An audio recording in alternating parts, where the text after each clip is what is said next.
The party was already in full swing when I got there, music blasting and people everywhere, laughing and dancing. My friend Sarah's place was known for these blowouts, but tonight felt different. Maybe because I wasn't really in the mood for partying, considering the rough week at the dental clinic, dealing with patients who thought flossing was a suggestion rather than a necessity. I was nursing my drink, kinda zoning out, when he walked over. "Seems like you're not enjoying the party much," he said, his voice cutting through the noise. I looked up, a bit taken aback. He was older, probably in his early 40s, with that kind of distinguished look that some men seem to grow into. "Just tired," I admitted, forcing a smile. "Rough week at work." He laughed, a hearty sound that made a few heads turn. "Tell me about it. I'm Mark, by the way." "Laura," I said, shaking his hand. It was warm, his grip firm. "So, Laura, what brings you to this madhouse?" he asked, glancing around at the party chaos. "Sarah's a friend from college. And you?" I was curious. He didn't seem like the usual crowd here. I've known Sarah's uncle for years. Promised I'd show my face," he explained. We found ourselves a quieter corner and started talking. Turned out, Mark was into finance, something with stocks, which usually would bore me to tears, but the way he talked about it was kind of fascinating. And funny, too. He had this way of making even the driest topics seem interesting. At some point, he mentioned his upcoming birthday, almost as an afterthought. "It's actually this coming Thursday. Another year closer to oblivion," he joked, a mock toast with his drink. "Happy early birthday, then. I'll have to get you a present," I said, playing along with the jest. He raised an eyebrow, a smile playing on his lips. "Oh, really? Well, I wouldn't say no to that. How about you join me for dinner? Consider it my birthday present." I laughed, thinking he was continuing the joke. "Sure, why not? Beats spending your birthday alone, right?" To my surprise, he took out his phone. "Great. Let me get your number, and I'll send you the details." That's how I ended up agreeing to a dinner for Mark's birthday, barely an hour after meeting him. It was impulsive, sure, but there was something about him, something that made me want to say yes. The night of the dinner came quicker than I thought. It was at this cozy little restaurant downtown, just the right kind of place for a birthday dinner. Mark was already there, waiting with a smile that made my heart do a weird flip. "Happy birthday," I said, handing him a small, wrapped gift. It was just a book I thought he'd like, nothing fancy. He looked genuinely touched, opening it with a care that made me feel, I don't know, special, I guess. "This is perfect, Laura. Thank you." Dinner was amazing. We talked about everything and nothing, from our jobs to the crazy ways of the world. And the more we talked, the more I realized I was enjoying myself, enjoying his company. It was late when we finally left the restaurant. "Thanks for a great birthday, Laura. It's been a long time since I've enjoyed one like this," Mark said, his voice sincere. I felt a warmth spread through me at his words. I'm glad I could make it special. Happy birthday, Mark. Who knew a simple birthday dinner could kick off a whirlwind like the one Mark and I found ourselves in? Not me, that's for sure. After that night, we started seeing each other more and more. It wasn't long before those casual dates turned into something that felt a lot like, well, like something serious. One chilly evening, we were walking down the street after grabbing a bite at this little dive that Mark loved. He was going on about something funny that happened at his office, his laughter echoing in the cool air. Suddenly, Mark stopped walking and turned to me, his expression serious all of a sudden. Laura, I've been thinking. Yeah? I prompted, a bit taken aback by the sudden shift in mood. I'm really happy with you. Like, really happy. And I was wondering. What do you think about us moving in together? He blurted out, his gaze fixed on me.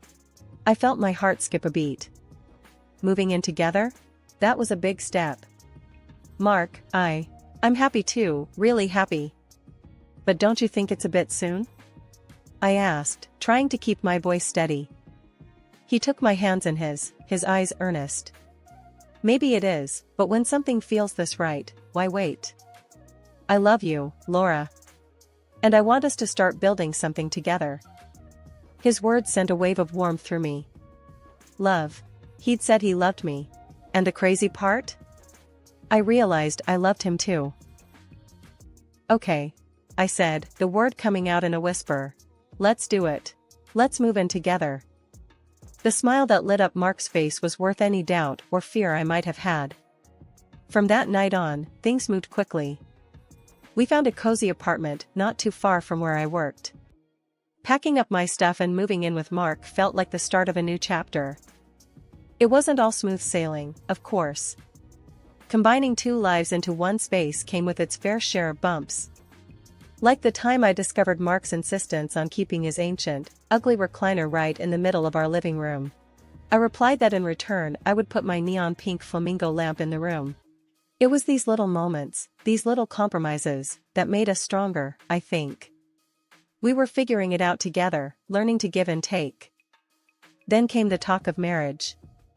We were lying in bed one night, just talking about everything and nothing, when Mark suddenly turned to me. Laura, marry me. It wasn't a question, more like a statement. No kneeling, no ring in hand, just him and me, and his words hanging in the air between us. I looked into his eyes, saw the love and the seriousness there, and knew my answer. Yes, Mark. I'll marry you. The wedding was a small affair, just as we wanted. My parents, a few close friends, and of course, Alex, Mark's son. I could tell the kid wasn't thrilled about the situation, but he didn't kick up a fuss. Probably didn't want to upset his dad. Life with Mark was mostly smooth sailing, at least until the day he came to me with a request that threw me for a loop. Hey, Laura, can we talk about something? Mark asked one evening, looking a bit uneasy, which was unusual for him. Sure, what's up? I replied, setting down my book. His tone had already put me on alert. It's about Alex, he began, pacing a little. He's got this dream of starting a music band, and he's pretty serious about it. I nodded, encouraging him to continue. Music was a great outlet for teens, after all. Well, he's short on cash for some equipment and stuff. I was wondering, could we help him out? He needs about $10,000. Mark finished, finally stopping to look at me. I almost choked on my tea. $10,000? That's a lot of money, Mark. I know, but it's for a good cause, right?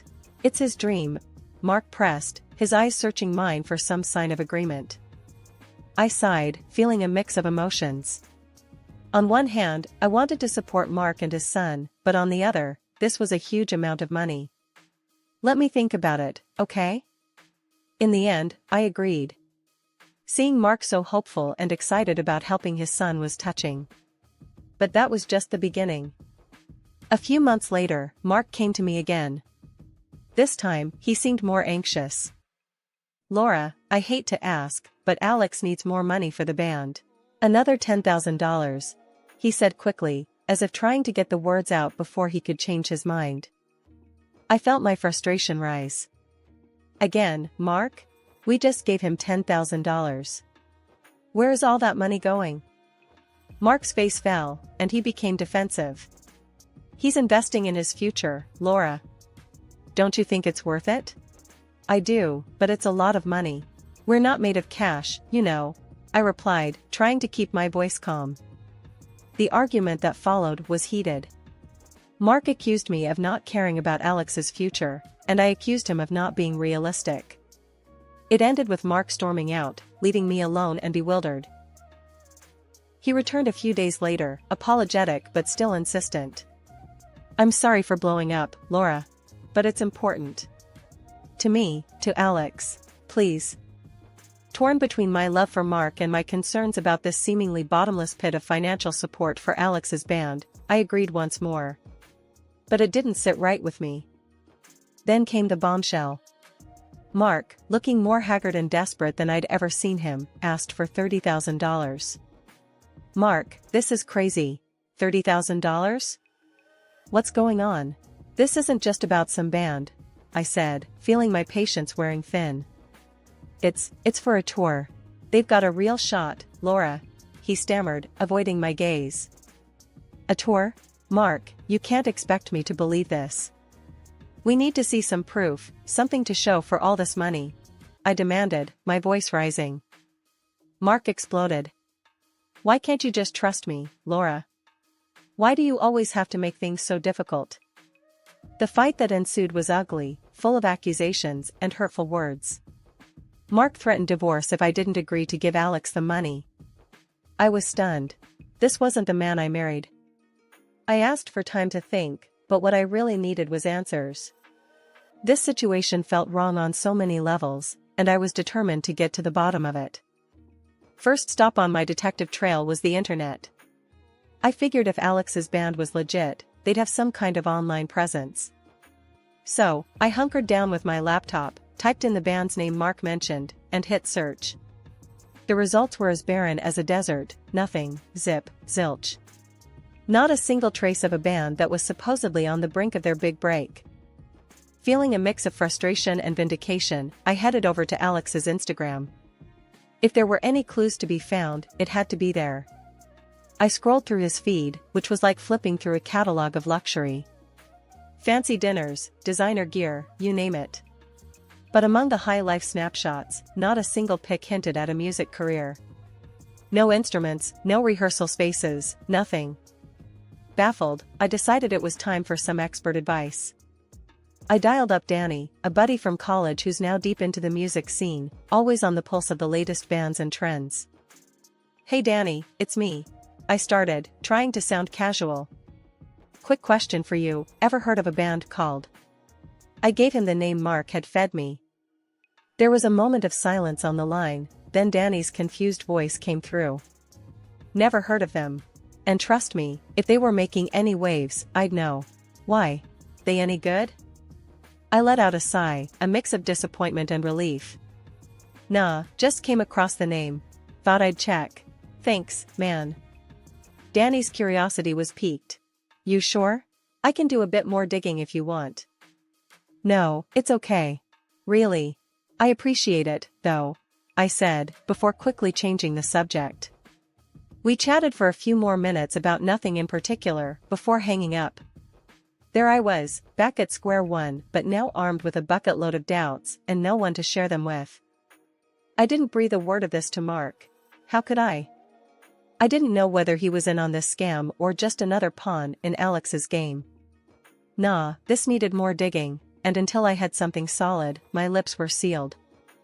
The moment had come to face the music, or, more accurately, the lack thereof. I perched in front of my computer, the green light of the webcam flickering to life. My finger hovered over the Skype icon before pressing it with determination. This wasn't just a call, it was a confrontation. Alex answered, his face filling the screen. He looked relaxed, maybe too relaxed, like he was about to schmooze more money out of me. He didn't know the storm that was coming. Hey, Laura. What's up? He started, all smiles. Cut the crap, Alex. We're not playing this game anymore. There's no band, is there? No music, no gigs, just you, living it up on my dime. I shot back, not giving him an inch. He tried to keep his smile, but I saw it falter. What are you talking about? Of course, there's a... Save it. I've done my homework. Your Instagram's a nice little portfolio of lies. Yeah, your band is as real as a $3 bill. I cut him off, my voice sharp as a knife. For a moment, Alex looked like he was searching for another lie, another angle. But then, his expression shifted, darkened. You're gonna regret poking your nose into this, Laura. I've got friends, the kind that make problems go away. The thread hung in the air, a shadow passing over his face. My heart skipped, fear mingling with anger. But I wasn't about to back down. Threats, Alex? Really? Here's something you should know, this call is being recorded. Every word. Think your friends can handle police heat? Watching his bravado crumble was almost satisfying. His face went from confident to pale, his eyes wide. No, no, no. You can't. I was just. Please, Laura. I made it up, okay? There's no gang, no friends. It's just me. The tears started, his tough act melting away to reveal a scared kid in over his head. But I was past sympathy. All this, for what, Alex? Why the lies? Why the money? He was sobbing now, a mess of regret and fear. I just wanted to be someone, you know? Someone important. The money, the lifestyle. I thought it would make me happy. And you lied to your father? That part of your happiness plan? I pushed, needing him to understand the weight of his actions. He flinched, wiping his eyes. It wasn't supposed to go this far. I found out about him and someone else. Photos. I thought I could use it to. I don't know, get more money, keep up the act. I felt cold, a chill that went bone deep. You have proof? Send it. Now. He didn't argue, quickly tapping away on his end. Moments later, my phone dinged with the incoming evidence. Photos of Mark in the arms of another woman, unmistakable in their betrayal. My heart broke, not just for the marriage I thought I had, but for the man I thought Mark was. Armed with the ugly truth and a heavy heart, I waited for Mark to come home. The air was thick with anticipation, almost suffocating. I rehearsed what I was going to say 1,000,000 times over, but when I heard his key in the door, all my plans flew right out the window. He walked in, tired, the lines on his face more pronounced than ever. Hey, Laura. We need to, he started, but I cut him off. We need to talk. Now. I said, my voice firmer than I felt. Mark paused, looking at me, really looking, and he must have seen something in my eyes because he nodded, setting his bag down with a heaviness that matched my heart. Okay, what's wrong? I took a deep breath, the photos I'd received from Alex burning a hole in my pocket. It's about Alex, and you. I know everything, Mark. His face paled, the blood draining away as if I'd struck him. What do you mean? Laura, Don't you dare lie to me, not now. I've seen the photos, Mark. The ones Alex has been blackmailing you with. Of you and her. I spat out, the words tasting like bile. For a moment, he just stood there, a statue, then he slumped into a chair, his face in his hands. Laura, I don't know what to say. I'm sorry, I never wanted you to find out this way. Sorry? Is that supposed to make everything alright? You cheated on me, Mark. And then you let your son blackmail you into bleeding us dry. My voice was rising, a crescendo of betrayal and hurt. I know. It was a mistake, a terrible mistake. I was going to end it, I swear. And Alex. I didn't know how to handle it. I was scared of losing everything. He mumbled, his voice muffled by his hands. Losing everything? You've already lost it, Mark. You lost me the moment you decided to step out on our marriage. And for what? A fling? To feel young again? I was pacing now, the anger, the hurt, it was all bubbling up. I want a divorce. After the dust settled from our confrontation, the reality of my next steps began to sink in. Mark had retreated to a hotel, leaving me alone in the apartment we once shared, surrounded by memories that now felt like ghosts. I started packing, each item a reminder of the life I thought we were building together. It was surreal, sorting through our belongings, deciding what was mine and what we had shared. The packing didn't take as long as I thought. My life, it seemed, could be condensed into a few suitcases and boxes. A stark reminder of how quickly things can change, how swiftly the familiar can become past. Once everything was packed, I stood in the middle of the now bare living room, a pang of sadness hitting me. This was it. The end of a chapter. I took a deep breath, steeling myself for the next step, and called a taxi. Arriving at the rented place felt like stepping into another world. It was smaller, less personal, but it was a clean slate, a place without the shadows of betrayal. After paying the taxi driver, I hauled my things up to the apartment, the physical exertion a welcome distraction from the turmoil inside. Once inside, surrounded by boxes and suitcases, I finally allowed myself a moment to breathe. The quiet of the apartment was a stark contrast to the storm of emotions I'd been living through. It was in this new silence that I realized the gravity of what had happened, of what I'd done. I'd left my husband, my home, and stepped into the unknown. Needing to hear a friendly voice, I picked up my phone and dialed Sarah, the friend whose birthday party had changed my life all those years ago. She answered on the second ring, her voice a balm to my frayed nerves. "Hey, it's me," I started, my voice steadier than I felt. "Hey, what's up?